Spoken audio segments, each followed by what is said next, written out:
Hi guys, फिर से नई वीडियो के साथ आपका स्वागत है। आज करने वाले हम चैप्टर नंबर 9 प्रमुख नगर पर्यटन एवं धार्मिक स्थल। अभी चैनल पर नए हो तो पहले वीडियो को लाइक और चैनल सब्सक्राइब कर दीजिए।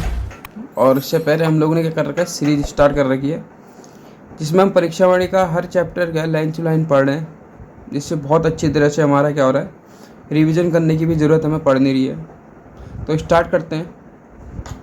देखो, इसमें से जो क्वेश्चन पूछे जाते हैं मैं वही बताऊंगा, ठीक है। फालतू हमने पढ़ना है नहीं, आप भी जानते हो। सबसे पहले क्या होता है, पर्यटन नीति। क्वेश्चन क्या आता है कि उत्तराखंड मतलब राज्य के गठन के समय गठित अंतिम सरकार ने मतलब उत्तराखंड पर्यटन नीति की घोषणा कब करी, ये सबसे पहले पूछा जाता है। तो कब करी गई है, तो आपको याद रखना कब की गई, 26 अप्रैल 2001।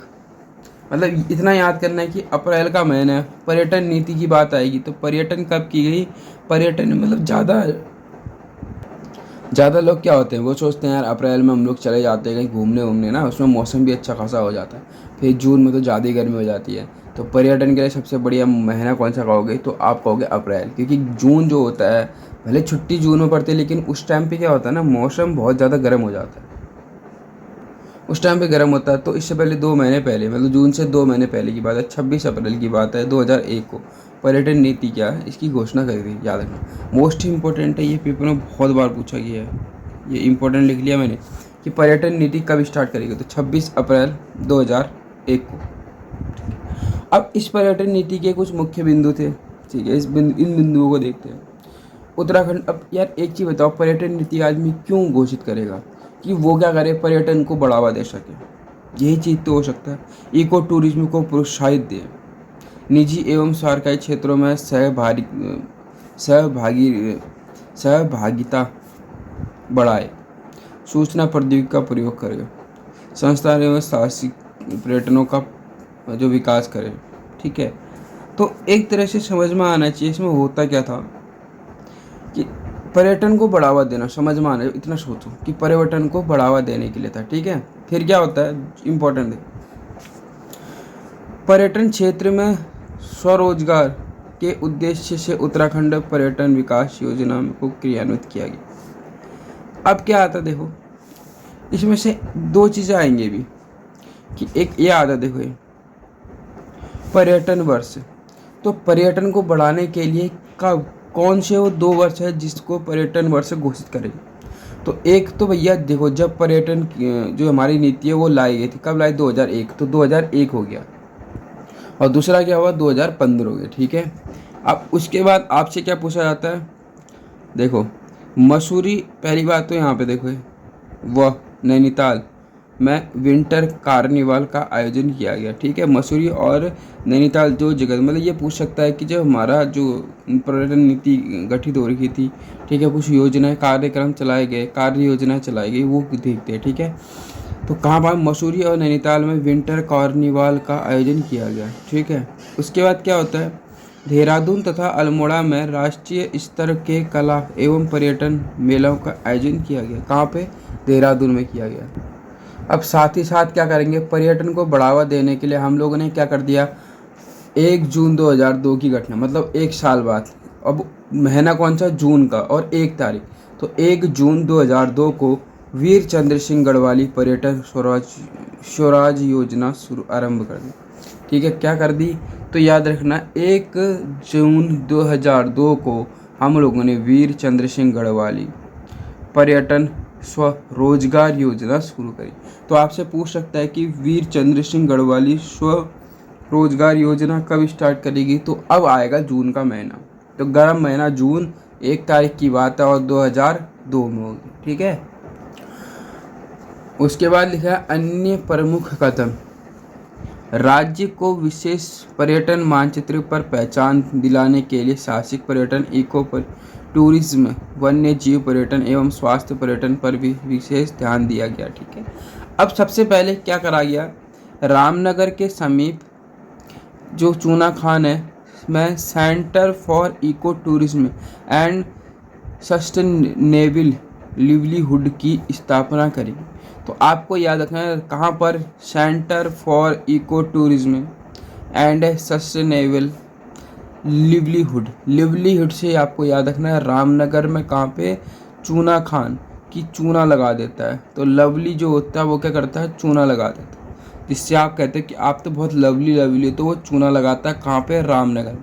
तो आपको याद रखना है, centre for eco tourism and sustainable livelihood कहाँ है, रामनगर में, कहाँ, चूना खान, ठीक है। उसके बाद 2 गांव यहाँ पे वर्ल्ड हेरिटेज गांव कहला गए। तो याद रखना वो 2 गांव कौन से थे, माड़ा गांव जो कहाँ पे है, माड़ा गांव जो कहाँ है, चमोली में, और दूसरा कौन सा है, अल्मोड़ा का जागेश्वर धाम। माड़ा गांव जो होता है भारत का पहला गांव है, ठीक है। पहले क्या था, वो भारत का अंतिम गांव माना जाता था, लेकिन अब क्या हो गया, वो चेंज हो गया। तो माड़ा गांव जो है भारत का पहला गांव है। राज्य के कुछ चुनिंदे गांव में जैसे बायो व ऑर्गेनिक पर्यटन का विकास भी करा गया, ठीक है, कोई इतना इम्पोर्टेंट। उत्तरकाशी के 2 क्षेत्र कौन से, मोटाण और अगोड़ा। तो याद है, मोटाण या अगोड़ा। और देहरादून जौनसारी बाबर क्षेत्र के कीटो इंद्राणी गांव को पर्यटन हब, यही पूछा जाता है कि पर्यटन हब जो है के रूप में विकसित किया जा रहा है। तो किसको किया गया है, क्या पर्यटन हब जो है किसको करा गया, ठीक, ये पूछा जाता है भाई, बहुत बार पूछा गया है। तो याद रखना, पर्यटन हब जो है किसको कहा गया है, कहोगे मोस्ट इम्पोर्टेंट, ठीक है। क्या क्या है देखो, एक मोटाण गांव और अगोड़ा, अड़े रहने वाला, तो है एक मोटाण गांव और अगोड़ा को कौन सा गांव कहा गया है, कहोगे देहरादून का भी एक जौनसारी बाबर क्षेत्र में कौन सा हो, इंद्राणी कोटी इंद्रोणी गांव को पर्यटन हब के रूप में, ठीक है। अब एक यहाँ पर याद रखना, पर्यटन हब कौन से, मोटाण हो गया बिल्कुल, और दूसरा क्या है, याद रखना है अगोड़ा। मोटाण और अगोड़ा जो है ये दोनों क्या है, पर्यटन हब। साथ ही साथ जौनसारी भाबर का कोटी इंद्रोणी गांव, ठीक है, इसको पर्यटन हब के रूप में विकसित करा गया। देहरादून स्थित सर्वे ऑफ इंडिया है परिषद, मोस्ट इम्पोर्टेंट है क्वेश्चन, इस तरह से पूछा जाता है कि सर्वे ऑफ इंडिया जो है वो कहाँ है। तो आपको याद रखना कहाँ पे, देहरादून में। तो सर्वे ऑफ इंडिया कहाँ है, देहरादून में स्थित है। क्या है, सर्वे ऑफ इंडिया देहरादून में स्थित। कितने, 55 एकड़ क्षेत्र में है, जहाँ जिसे में park of the great arc का विकास किया गया, ठीक है। इसी में क्या करा गया, park of the great arc का स्थापना करी गई। उसके बाद क्या है देखो, देहरादून स्थित पुरानी जेल के नेहरू वार्ड को हेरिटेज के रूप में विकसित है। तो देहरादून में कौन सी ऐसी जेल थी, जेल में मतलब जेल में कौन सा वार्ड था जिसे हेरिटेज के रूप में स्थापित करा गया, तो नेहरू वार्ड, ठीक है, जहाँ पे नेहरू जी रहे थे वहाँ पर उसको क्या करा गया था, क्या है, देहरादून का हेरिटेज के रूप में विकसित करा गया, ठीक है, बिल्कुल सर, याद है। तो अब हम बात करने वाले हैं, पहला जिला आपका है हरिद्वार, ठीक है। यहाँ से बहुत सारे क्वेश्चन आते हैं, अब आपको ध्यान से सुनना है। मतलब यहाँ से एक पर्यटन नीति पूछी जाती है, वो कब स्थापित करी गई थी और कौन कौन से, मतलब पर्यटन वर्ष कौन सा था, और जो आपका इसमें पूछा जाता है कि कौन से जो है वो विश्व धरोहर में हैं। तो याद रखना कौन कौन से थे वो वर्ल्ड हेरिटेज में। तो हेरिटेज गांव 2 ही थे, माड़ा और जागेश्वर धाम हो गया, ठीक है, ये बिल्कुल याद रखने। उसके बाद जो वीर चंद्र सिंह गढ़वाली पर्यटन रोजगार योजना कब स्टार्ट करी गई, तो 1 जून 2002 को स्टार्ट करी गई। अब उसके बाद आपसे क्या पूछा जाएगा वो देखते हैं। अब हरिद्वार के बारे में पढ़ने के लिए सबसे पहले हरिद्वार कहाँ बसा, आपको इतना तो पता होना चाहिए। तो हरिद्वार 2 पर्वतों के मध्य बसा है। वो 2 पर्वत कौन कौन से वो देखो, तो बिल्व और नील, कौन कौन से हैं, बिल्व पर्वत और नील पर्वतों के मध्य क्या है, हरिद्वार जो है गंगा के दाहिनी ओर बसा हुआ है। आपसे ये पूछा जाता है कि बताइए हरिद्वार जो है वो कहाँ पर बसा, किन पर्वतों के मध्य बसा हुआ, तो आपको याद रखना बिल्व और कौन सा है, सीधी बात है नील पर्वतों के। अच्छा, इसकी स्थापना कब हुई, जिले के गठन के रूप में कब आया, तो हरिद्वार, अभी मैं जिले की बात कर रहा हूँ, मतलब एक कुमाऊं गढ़वाल कुछ नहीं था उस टाइम। तो याद रखना 28 डेट याद रखनी है आपको, ठीक है। तो इसे जिले के रूप में कब गठन किया गया इसका, तो वो था 28 दिसंबर 1988 को किया गया, ठीक है। और 1988 से राज्य के गठन तक इसको कहाँ, सहारनपुर मंडल में रखा गया, लेकिन बाद में इसे गढ़वाल मंडल में जिला बना। ठीक है, एक बार दोबारा से इसको समझो। हरिद्वार जो था, पहली बात, दो पर्वतों के मध्य स्थित है, बिल्व है, और दूसरा कौन सा है, कहो नील पर्वतों के मध्य, गंगा के दाहिनी ओर। ये कुछ नहीं पूछा जाता, सीधे पूछा जाएगा जो हरिद्वार है वो किन दो पर्वतों के मध्य स्थित है। आपको याद है, नील और बिल्व। इसकी स्थापना को भी, स्थापना से बहुत ज़्यादा इंपॉर्टेंट है। तो हरिद्वार एक ऐसी चीज़ है जो 8 3 बार इसमें आता है। तो 28 दिसंबर 1988 से इसको कहाँ रख दिया जाता है, इसका गठन हो जाता है। उसके बाद करा क्या जाता है, इसको यहाँ सहारनपुर मंडल में रख दिया जाता है। ठीक है, सहारनपुर मंडल में ये पूछा जाता है कब रखा जाता है, तो आपको याद करना पड़ेगा वो कब रखा जाता है, 1988 तक, और उसके बाद लास्ट में इसको गढ़वाल में रख दिया जाता है। अच्छा, इसके कुछ नाम भी हैं पुराणों और संस्कृत साहित्य में। देखो, गंगा द्वार मतलब द्वार याद रखना, गंगा द्वार, देवताओं का द्वार, तीर्थ यात्रियों का द्वार, प्रवेश द्वार, चारों धामों का द्वार, स्वर्ग द्वार, मायापुरी, मायाची। ठीक है, दोबारा से देखो क्या क्या नाम है। गंगा द्वार, देखो गंगा जो है, गंगा द्वार तो नॉर्मल, देखो कोई बच्चा अगर सोच लो, एक चीज़ बताओ, गंगा द्वार तो हर कोई समझ गया ना, गंगा वहीं बहती है, तो कहाँ, हरिद्वार में, तो वो तो सीधे बोल देगा कि गंगा द्वार हरिद्वार। ठीक हो, सीधी बात याद रखना, गंगा द्वार कहाँ है, हरिद्वार में स्थित। देवताओं का द्वार इसी को कहा है। देवता क्या करते हैं, देवता कहाँ है, जहाँ तीर्थ है, तीर्थों के पास। फिर उसके बाद तीर्थ में जाने के लिए हमें चारों धामों की यात्रा करनी पड़ेगी। इतना आदमी करता है क्योंकि हमें स्वर्ग, अच्छा स्वर्ग मिल जाए, स्वर्ग द्वार हो गया। फिर क्या होता है, ये सब क्या है, माया, तो माया ये सब क्या है, माया, मोह माया, तो मायापुरी या फिर इसको माया क्षेत्र भी कहा जाए। ठीक है, ये नाम याद रखना एक बार दोबारा से, गंगा द्वार, फिर कौन आया, वहाँ पे आए थे देवताओं का द्वार, तीर्थ यात्रियों का द्वार, चारों धामों का द्वार, फिर जल्दी बताओ, स्वर्ग द्वार, मायापुरी या माया क्षेत्र, इसके नाम ये है। ठीक है, इसके नाम है। उसके बाद क्या है, देखो कुछ जो शिव के उपासक है, मतलब जो लोग केदारनाथ में जाते हैं पूजा करने, वो इसको हरिद्वार कहते हैं। क्या कहते थे, हरिद्वार। जबकि जो लोग बद्रीनाथ में वैष्णव मत के थे, तो वो लोग क्या कहते थे, इसको कहते थे हरिद्वार। ठीक है, ये नाम भी याद कर लो, ये भी इम्पोर्टेंट है। ठीक है, याद रखना। अब उसके बाद क्या है, रामायण काल से पूर्व यहाँ कपिल मुनि का आश्रम था।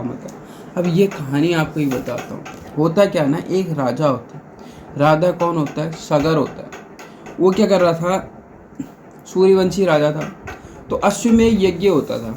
अब अश्वमेध यज्ञ में क्या करा जाता था, घोड़े को छोड़ दिया जाता था, है नहीं, इनने भी घोड़े को छोड़ दिया। अब जब घोड़े को छोड़ा तो इंद्र ने क्या कर दिया, उसको चुपके से बांध दिया।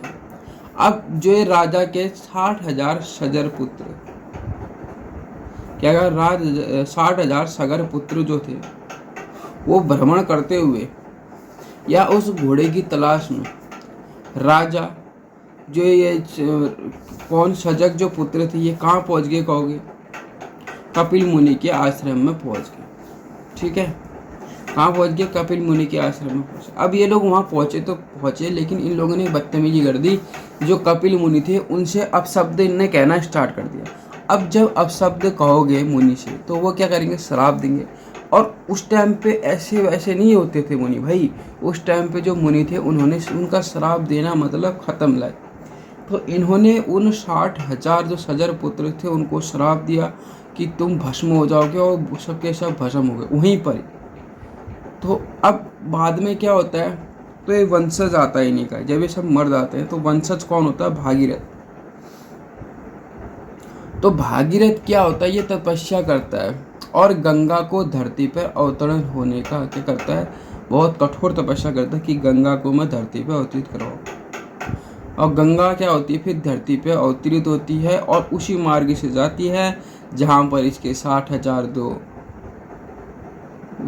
उसके वो थे, मतलब पूर्वज, उनको उनका एक तरह से उद्धार कर देता है। ठीक है, गंगा को वहाँ ला, जिसके कारण हरिद्वार को कपिला भी कहा जाता है। ठीक है, याद रखना, ये कहानी थी, इसके कारण हरिद्वार को कपिला भी कहा जाता है। ठीक है, वही है इसके अंदर। प्राचीन इतिहासकार के अनुसार इस क्षेत्र का वन, अच्छा ये कभी कभार पूछ लेता है कि जो हरिद्वार इसका वन कैसा है, तो हम उसको तोड़ नहीं सकते। तो खांडव वन, ठीक है। तो याद रखना जब हरिद्वार की वन की बात आएगी, तो याद रखना जब हरिद्वार की बात आएगी तो हम उसका खंडन नहीं कर सकते। तो खांडव वन जो है, ठीक है, जिसमें जो पांडव अज्ञातवास के दौरान छिप कर रहे थे। तो याद रखना जो पांडव थे अज्ञातवास के दौरान कहाँ छिपे थे, तो याद रखना खांडव वन कहाँ, हरिद्वार में। उसके बाद क्या घटना हुई, धृतराष्ट्र, गांधारी तथा विदुर ने अपना शरीर यहीं त्यागा था।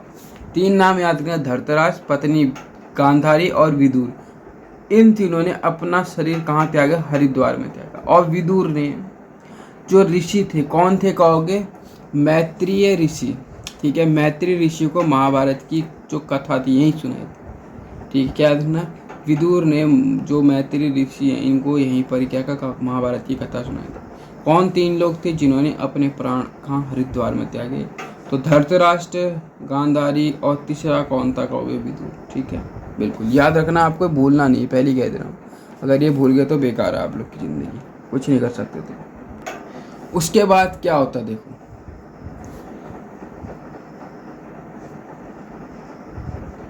सप्त ऋषि द्वारा इस स्थान पर तप करने का कारण हुआ क्या था, यहाँ पर क्या हुए थे ना, 7 ऋषि जो थे वो तप कर रहे थे, कहाँ, हरिद्वार में।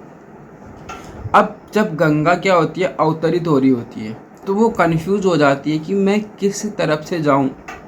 मतलब क्यों कि 7 ऋषि जो है वो तपस्या में लीन है, बिल्कुल ठीक है। अगर मैं इन ऋषि के पास है, मतलब ये स्टार्टिंग में किसी भी ऋषि के उसमें से निकल जाती हूँ, तो दूसरे ऋषियों के क्रोध से बचने तो नहीं सकते। उसके भाई ऑब्वियसली बात है, तुम यहाँ से कैसे चले गए। और उस टाइम पे मैंने कहा ऐसे वैसे नहीं होते थे ऋषि।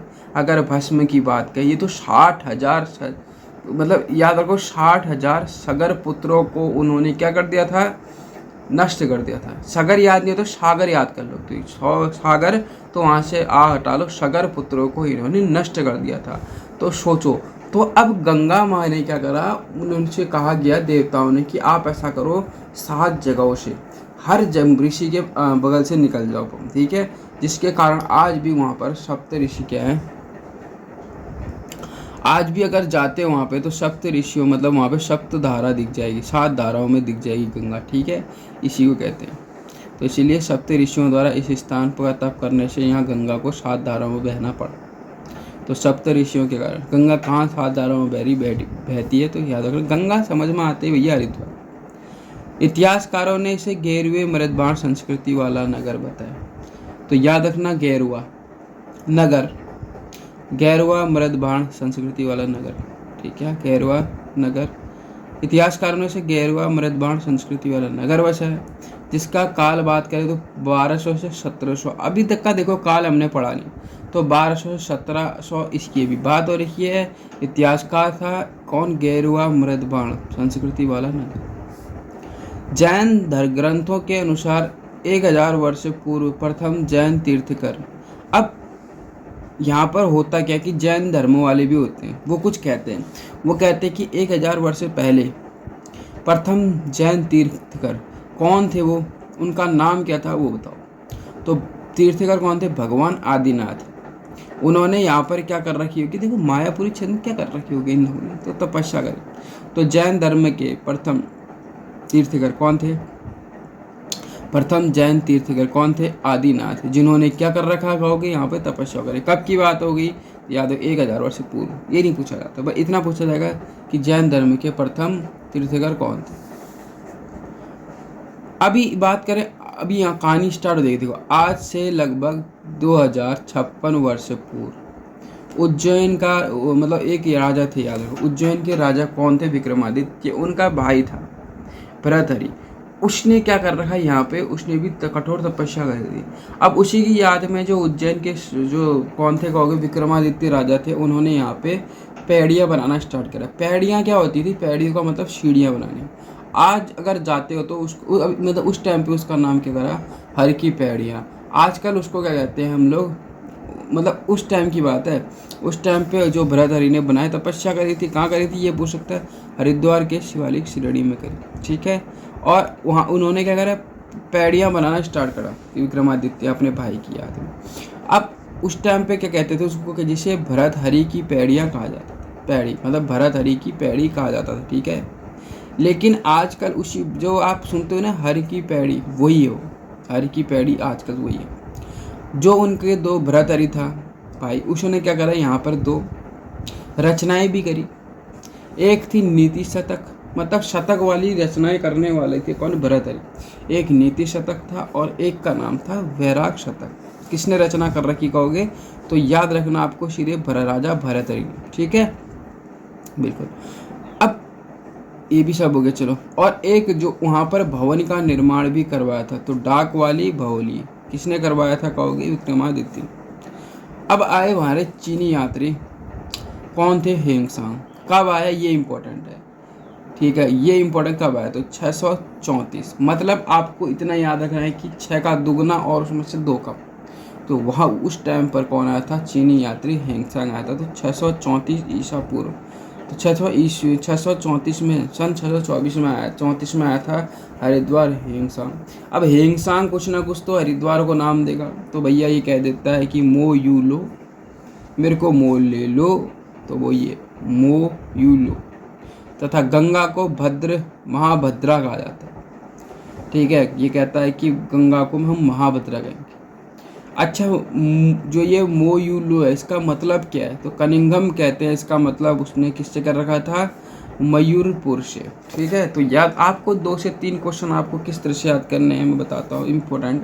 हेंगसांग कब आया, तो आपको इतना याद रखना है कि मैंने कहा 6 का टेबल याद कर लो। हेंगसांग 634 सॉरी, 6 दूनी 6 6 36 होता है, तो 1 कम 2 कम हो गए, तो 6 और 34 हो गए सन में। अब यहाँ आने के बाद इसने हरिद्वार को क्या कहा, मो यू लो, मतलब को मोल ले लो, समझ में आया, तो मोल से समझ में आ रहा था, तो मो यू लो, ये इसने किससे कहा, हरिद्वार को कहा। और कनिंगम कहते हैं इसका मतलब मयूरपुर है। कनिंगम इसको किससे जोड़ते हैं, मयूरपुर से इसको जोड़ते हैं, ठीक है। आपको ये चीजें ध्यान में रखनी पड़ेगी।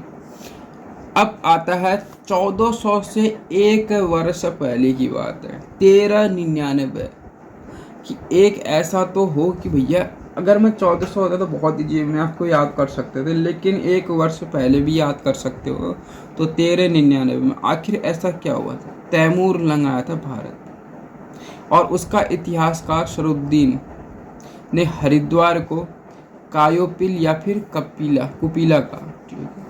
आपसे क्या क्वेश्चन पूछता है, हरिद्वार को कायोपिल या कपिला किसने कहा है, तो याद रखना तैमूर लंग, उसका इतिहास का शरुद्दीन ने हरिद्वार को कायोपिल या कुपिला कहा है, जो कनिंघम के अनुसार कोह पैरी है, ठीक है, जो कनिंघम के अनुसार कोह पैरी है। कोह का अर्थ क्या होता है, पहाड़। शरुद्दीन ने यहाँ पर गंगा के किनारे विष्णु के बताए जाने वाले चरण भी चिन्ह भी देखे, तो गंगा के जो विष्णु जी के चिन्ह हैं वो भी किसने, शरुद्दीन ने यहाँ पर देखे हैं, इतना याद है। तो याद रखना सबसे पहले 399 में तैमूर लंग कहाँ आया था, हरिद्वार आया था, ठीक है, इम्पोर्टेंट। उसके साथ इसका इतिहास का शरुद्दीन भी आया था। शरुद्दीन ने इसको कायापिल या कुपिला का, कायोपिल या कुपिला किसने कहा, शरुद्दीन ने कहा। कौन था, तैमूर लंग का इतिहासकार था। कब आया था तैमूर लंग, 399 में आया था। कोहपरी कनिंघम के अनुसार कोहपरी है, ठीक है। जो कनिंघम के अनुसार कोहपरी, तो कोपिला जो है कोहपैरी सॉरी, कोह का अर्थ होता पहाड़। अब आता अकबर काल का इतिहासकार जो अबुल फजल, जिसकी क्या बुक है, आईना अकबरी। तो आईना अकबरी किसने लिखी है, अबुल फजल। वो क्या बताते हैं, वो लिखते हैं कि माया ही हरिद्वार के नाम से जानी जाती थी। तो अब्दुल फजल जो है, जो रचयिता किसके हैं, आईने अकबरी के, वो लिखते हैं कि माया जो है, माया ही हरिद्वार के नाम से जानी जाती। वह यह भी लिखते हैं कि अकबर के रसोई घर में गंगा जल का यूज होता था। वो क्या करता है, वो करता क्या है, देखो, कहा जाता है कि अकबर के रसोई से में गंगा जल ही प्रयोग किया जाता है।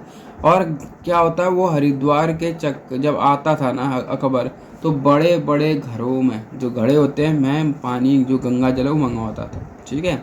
अकबर का सेनापति कौन था? मान सिंह। ठीक है। तो अकबर जो इतिहासकार था, अकबर काल का इतिहास कौन था? तो याद रखना है अबुल फजल। इसकी बुक है आईने अकबरी, जिसमें लिखा पड़ा है कि माया ही हरिद्वार के नाम से जाने। और साथ ही साथ वही लिखता है कि जो अकबर था वो अपने रसोई घर में किसका यूज़ करता था कहोगे तो गंगा जल का यूज़ करता था। और वो गंगा जल जो है यहाँ से बड़े बड़े घड़ों में मंगाता था। अकबर का सेनापति भी था, कौन था? मान सिंह। उसने हरिद्वार में जो हर की पौड़ी है, इसका हर की पैड़ी का क्या करा? जड़ोद्वार कराया। मोस्ट इम्पोर्टेंट लिख लो कि हर की पैड़ी का जड़ोद्वार किसने कराया? तो याद रखना किसने कराया? मान सिंह। चल विक्रमा राजा विक्रमादित्य चल रहा है, वो याद रखना, वो मत कहना कि वहाँ वाला नहीं। तो उस टाइम पे याद करना पड़ेगा कि अकबर का सेनापति मान सिंह ने हर की पैड़ी का जड़ोद्वार करवाया। ठीक है, समझ में आ गया क्या कराया? जड़ोद्वार किसने कराया? याद रखना। अब तो याद हो ही गया होगा भाई, बिल्कुल। अकबर का सेनापति मान। प्राचीन नगर के खंडहरों पर आधुनिक हरिद्वार की नींव भी रखी। ठीक है। उसने पुराने संकट घाट को बसाया और गंगा की धारा के माध्यम में अष्टकोणीय स्तंभ बनवाकर साधना स्थल के रूप में प्रयोग करने के लिए किसी साधु को ताम्रपत्र लिखकर दान दे दिया। यह स्तंभ आज भी है। अष्टकोणीय स्तंभ मोस्ट इम्पोर्टेंट। क्या मोस्ट इम्पोर्टेंट क्या? अष्टकोणीय स्तंभ। किसने इसकी रचना करी? मान सिंह। मान सिंह कौन था? अकबर का सेनापति था। ठीक है। अब ये आता है 1608 में। क्या होता है? जहांगीर के शासनकाल में पहला यूरोपियन टॉम कायरट। तो कार कब आती है? 1608 में। किसके समय काल में? जहांगीर के समय काल। तो कार कब आती है? तो टॉम कायरट हरिद्वार में कब आया? तो 1608 में। उसने हरिद्वार को शिव की राजधानी कहा। इंपॉर्टेंट है। किसने हरिद्वार को शिव की राजधानी कहा है? इंपॉर्टेंट है भाई। देखो मैंने क्या कहा, टॉम। किसने हरिद्वार को शिव की राजधानी कही? 1608 की घटना है। अच्छा 8 और 16। ठीक है। जहांगीर के शासनकाल की बात है। पहला यूरोपियन कौन आया? कार चलाते हुए आया। तो याद रखना कैसे आया यूरोपियन? कार चलाते हुए। तो टॉम कायरट। ठीक है, कार और यट। हरिद्वार को शिव की क्या कर रहा था? जहाँ स्वयं जहांगीर 1620 में कुछ दिनों के लिए हरिद्वार आकर रहा था। स्वयं 1620 की बात है। कौन आया था यहाँ पे? जहांगीर खुद आया था। तो जहांगीर का पहला जो यूरोपियन था, याद रखो, पहला यूरोपियन यात्री कौन था? टॉम। अब उस टाइम पे नाम भी ऐसे था, टॉम एंड जेरी। देखिए वो है यूरोपियन भाई लोग, टॉम जेरी, उससे आप याद कर सकते हो। तो टॉम कायरट। ठीक है। अब आता है रामानंद। तो रामानंद के आगमन के पश्चात रामावत संप्रदाय और वैष्णव लहर ने हरिद्वार को हिंदुओं की प्रमुख तीर्थ के रूप में प्रतिष्ठित किया। किसने हरिद्वार को हिंदुओं के प्रतिष्ठित तीर्थ के रूप में प्रतिष्ठा दिलाई? तो रामानंद के इसमें उनके पश्चात रामावत संप्रदाय। ठीक है। कौन? रामावत संप्रदाय। और दूसरा कौन थे? वैष्णव लहर ने। ठीक है। अब क्या है? गोरखाओं के शासनकाल में हरिद्वार दासों का बिक्री केंद्र। इम्पोर्टेंट। क्या पूछा जाता है कि किस समय जो आपका हरिद्वार था वो दासों का बिक्री हुई? ठीक है, दासों का बिक्री केंद्र बन गया। तो गोरखाओं के टाइम पर आपको इतना याद रखना है कि हरिद्वार जो था वो क्या बन गया था कहोगे? दासों का बिक्री केंद्र बन गया। ठीक है, बिल्कुल आपको ये चीज़ें ध्यान रखनी है, भूलना नहीं है, समझ में आना चाहिए।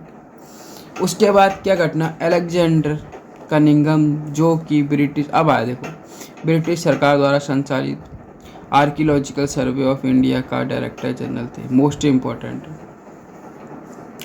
आर्टियोलॉजिकल सर्वे ऑफ इंडिया के आर्कियोलॉजिकल सर्वे ऑफ इंडिया, इसके क्या थे डायरेक्टर कौन थे? अलेक्जेंडर कनिंघम, ठीक है, ने 1862 से 1865 के बीच में पुरातत्व सर्वेक्षण किया था, ठीक है। तो जो आपके कौन अलेक्जेंडर कनिंघम थे, कौन थे? पहली बार आर्कियोलॉजिकल सर्वे ऑफ इंडिया, कौन थे? Archaeological survey of India. इन्होंने क्या, कब से कब?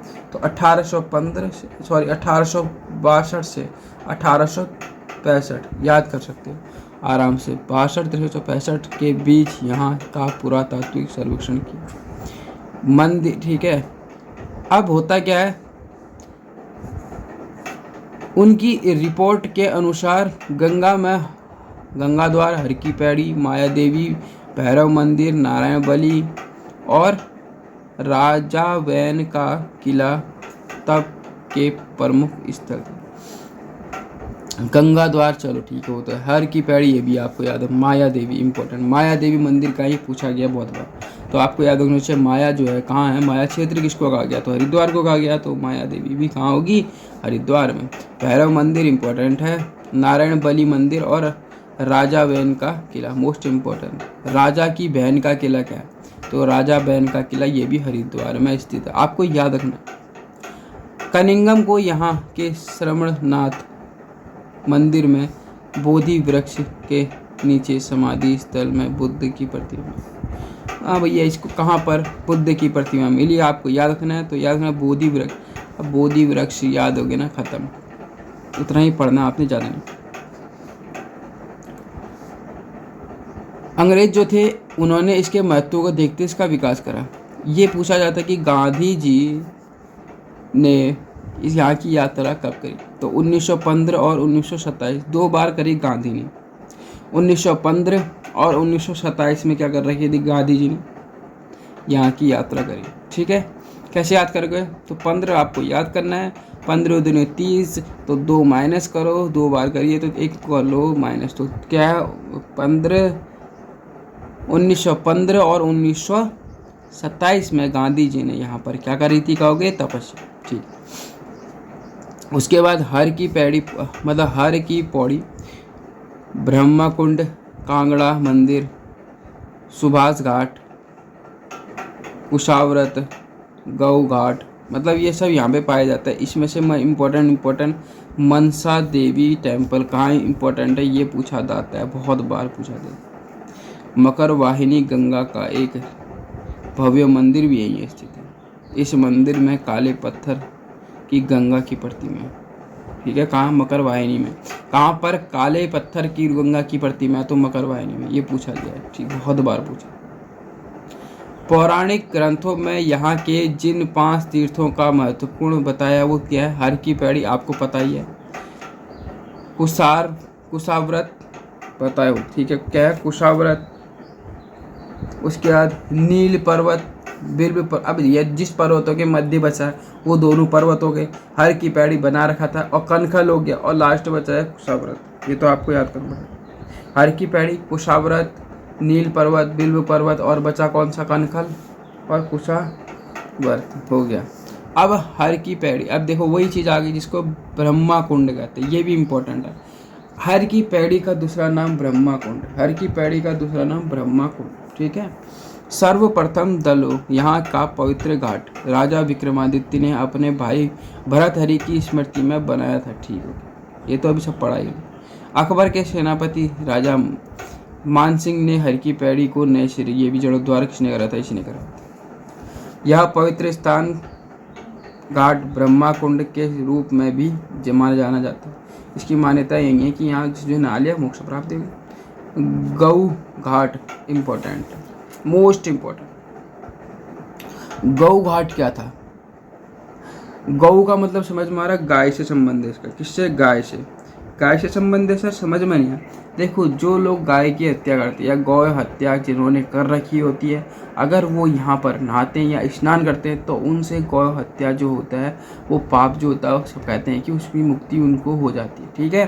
तो ब्रह्मा कुंड के दक्षिण स्थित इस ताल, ब्रह्मा कुंड मतलब हर की पैड़ी, इस घाट का पर स्नान करने से क्या होता है, मनुष्य गौ हत्या के पाप से मुक्त हो जाता है। याद रखना, ठीक है।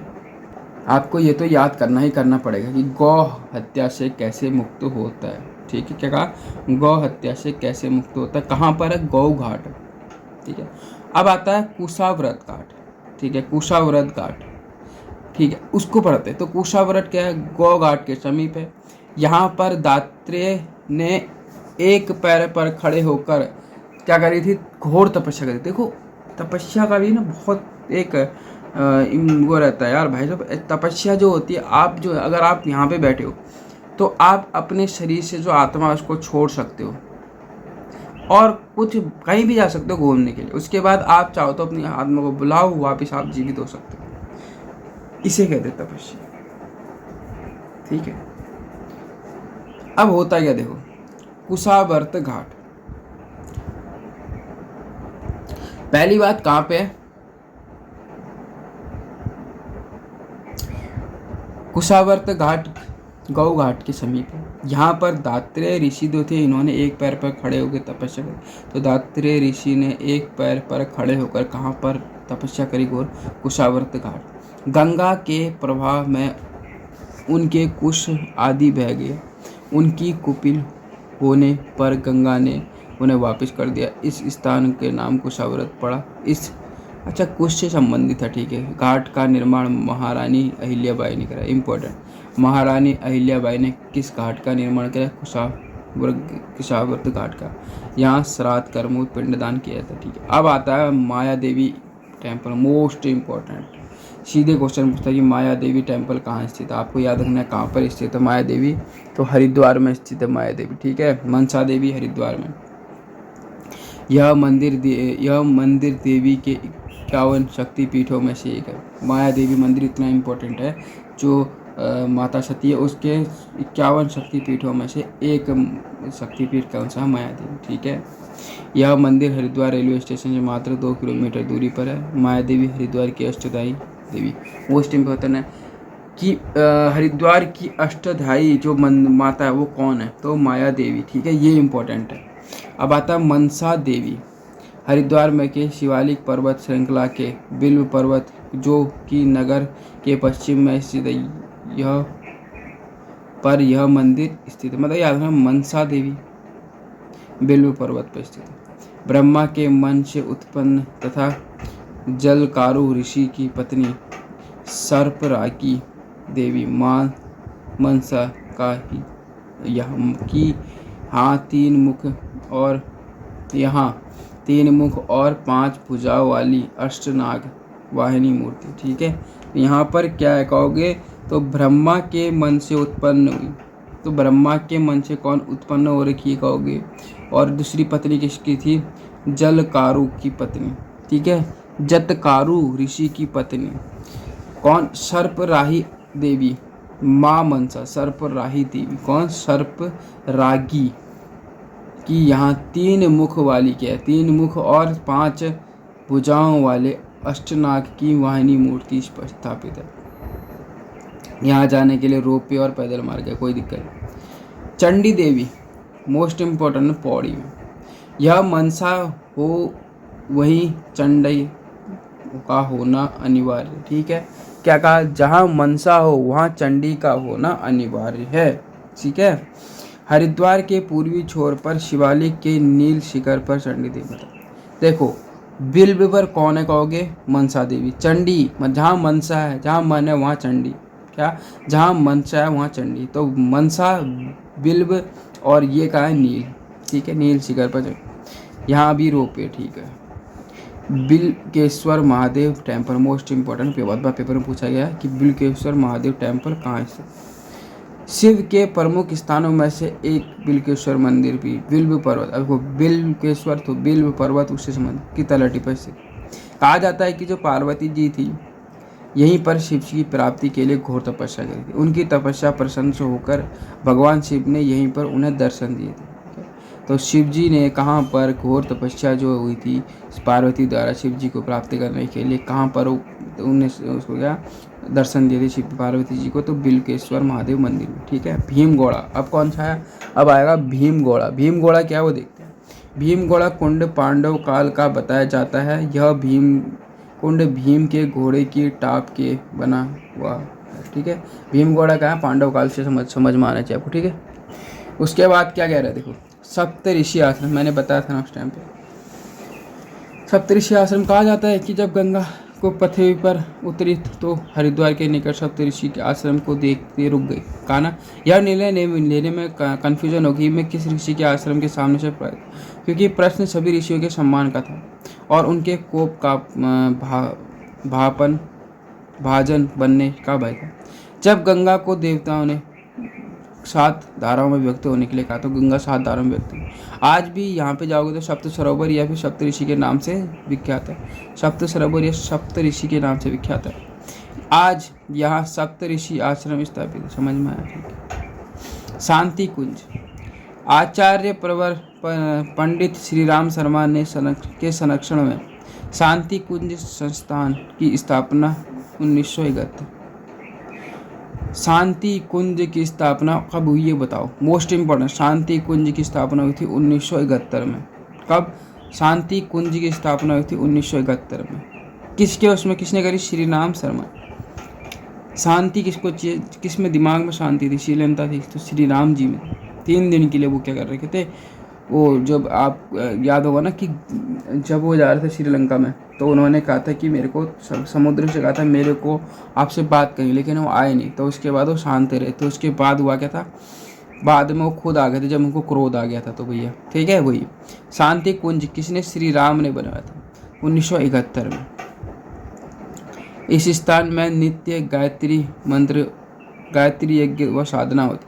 आज यह स्थान गायत्री तीर्थ के रूप में प्रतिष्ठित। गायत्री तीर्थ के रूप में कौन सा? शांति कुंज किसने बनाया? श्री राम जी ने बनाया था, श्री राम शर्मा ने बनाया था, 1971 में बनाया था। कब? 1971। कनखल, ये भी कई बार पूछ लेता है कि बताइए कनखल कहाँ है, क्योंकि पेपर में पूछा गया। तो यह हरिद्वार के दक्षिण में स्थित एक उपनगर है।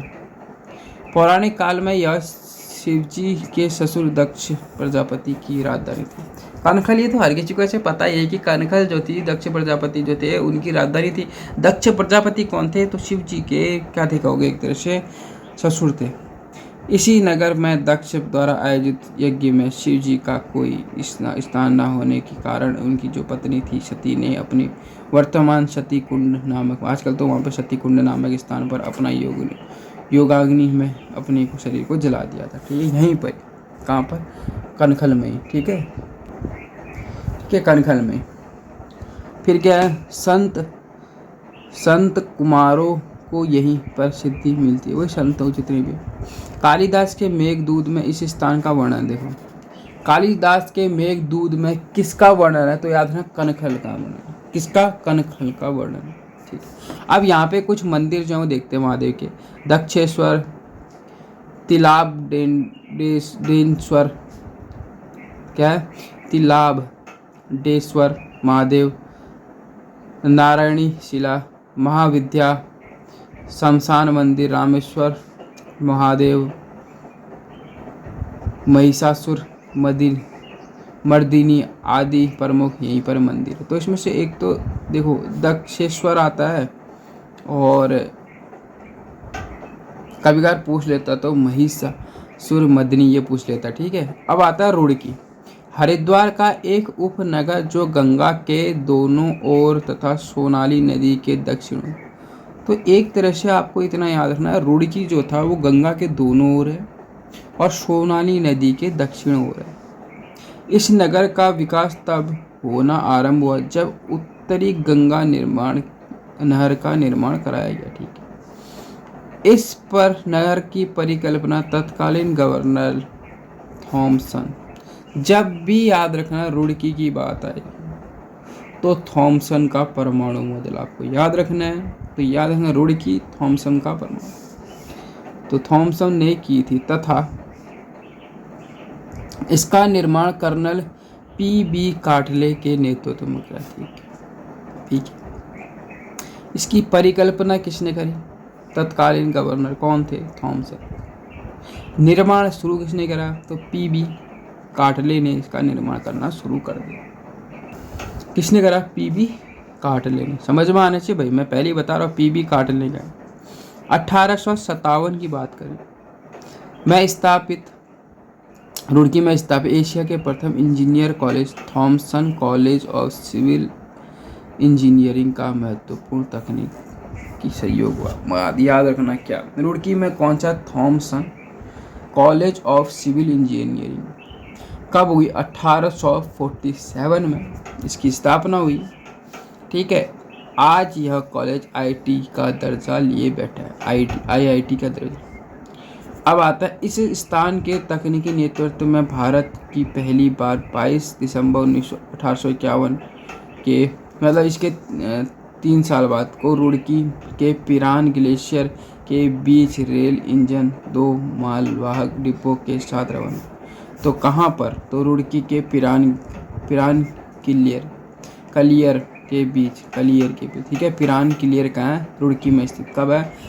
22 दिसंबर 1851 की बात है। दिसंबर का महीना बहुत इम्पोर्टेंट। 22 दिसंबर 1851 रुड़की के से पिरान क्लियर के बीच रेल इंजन 2 मालवाहक डिब्बों के साथ रवाना। इन डिब्बों में मिट्टी भरी हुई थी जिसे गंगा नहर निर्माण के उपयोग किया गया था।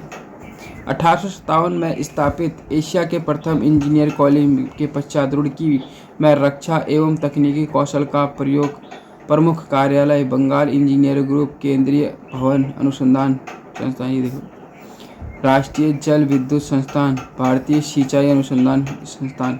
इम्पोर्टेंट है ये जो पढ़ रहा हूँ मैं, ये पूछा जाता है कि भारतीय सिंचाई अनुसंधान संस्थान कहाँ स्थित है। ये पूछ लेगा तो बताना पड़ेगा आपको, हरिद्वार में। ठीक है, रुड़की में हरिद्वार के। राष्ट्रीय जल विज्ञान संस्थान रुड़की में, केंद्रीय भवन अनुसंधान केंद्र रुड़की। ठीक है, बंगाल इंजीनियर रुड़की। यहाँ हजरत अलाउद्दीन साहिब अहमद साबिर की दरगाह पिराने ग्लेशियर है। ठीक है, कहाँ पर? तो कहाँ पर है? हजरत अलाउद्दीन अहमद साबिर की दरगाह पिराने ग्लेशियर यहीं पर स्थित है, जहाँ हिंदू और मुसलमानों की भी एकता की एक जीवंत मिसाल है। ठीक है, तो भैया ये हो गया पहला डिस्ट्रिक्ट कंप्लीट। वीडियो कैसी लगी है? वीडियो अच्छी लगी है तो वीडियो को लाइक और चैनल सब्सक्राइब कर दीजिए। मिलते हैं नेक्स्ट डिस्ट्रिक्ट के साथ। अब हमारा जो नेक्स्ट डिस्ट्रिक्ट है वो है देहरादून। Okay, bye bye.